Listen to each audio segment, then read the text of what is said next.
This is the gravestone of a girl killed in last month's earthquake in Syria, but it bears no name. Instead, it notes that she is wearing a green sweater at the time of her burial.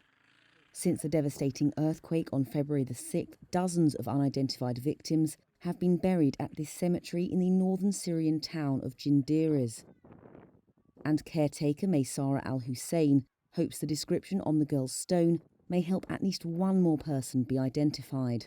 There are whole families buried here, and there's a percentage of unidentified victims.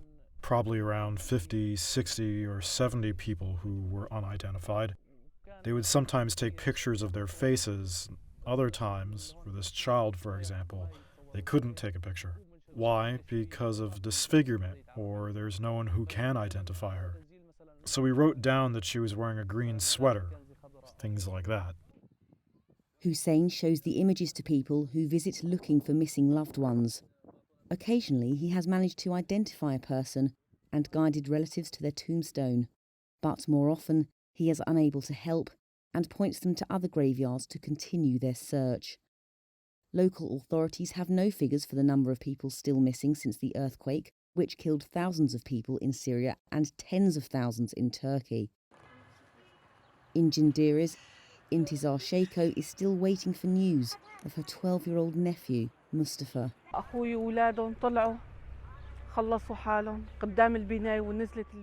My brother and his children made it out. They managed to rescue themselves and leave the building, but it collapsed on them. We rescued my brother and his son, but 2 children and their mother died, and another child is still missing, and we do not know anything about him. The rescue team continued to look out for him until the next day. They took out 3 children, but we didn't know if my nephew was among them or not. I'm still making contact, but I'm not finding out any news about him. 65-year-old Fadel Al-Jaber is searching for 3 grandchildren who have been missing since their apartment block collapsed in the town of Salkin.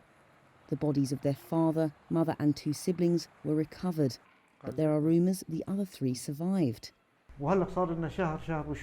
Now it has been a month or so. We are calling out to people of good conscience, whoever has a piece of information to pass on to us so that we can rest.